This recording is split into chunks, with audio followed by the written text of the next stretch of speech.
विश्वरत्न doctor Babasaheb आंबेडकरांच्या जयंतीनिमित्त प्रथमतः मी त्यांना वंदन करतो।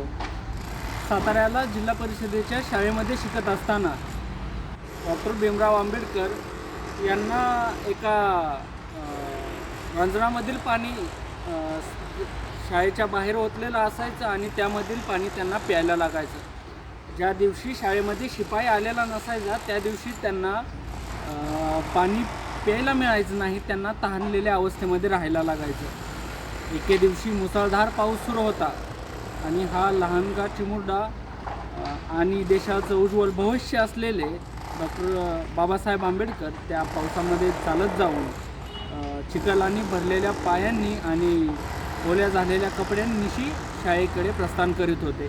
तेव्हा वाटेत आलेल्या शिक्षकांनी त्यांना अडवले। त्यांना म्हटले, बाळा, तू इतक्या पावसामध्ये सुद्धा शाळेमध्ये कसं काय आलास? तेव्हा बाबासाहेबांनी जे उत्तर दिलं ते प्रत्येक समाजातील युवकांनी घ्यायचे एक आदर्श आहे।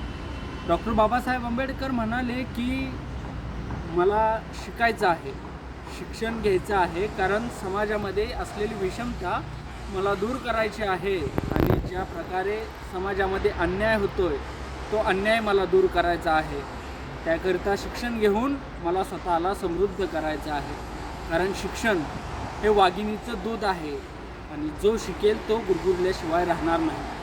असे महान विचार ठेवणारे महान विचारवंत स्वतंत्र भारताचे पहिले कायदेमंत्री आणि भारताचे एक सुवर्णरत्न असलेले भारतरत्न डॉक्टर बाबासाहेब आंबेडकरांना त्रिवार वंदन करतो आणि प्रत्येक युवकांनी त्यांचा आदर्श घेऊन स्वतःमध्ये एक जाणीवेचे फूल उमलतं ठेवून स्वतःला समृद्ध केलं गेलं पाहिजे हा विचार मांडतो। धन्यवाद। जय हिंद, जय महाराष्ट्र।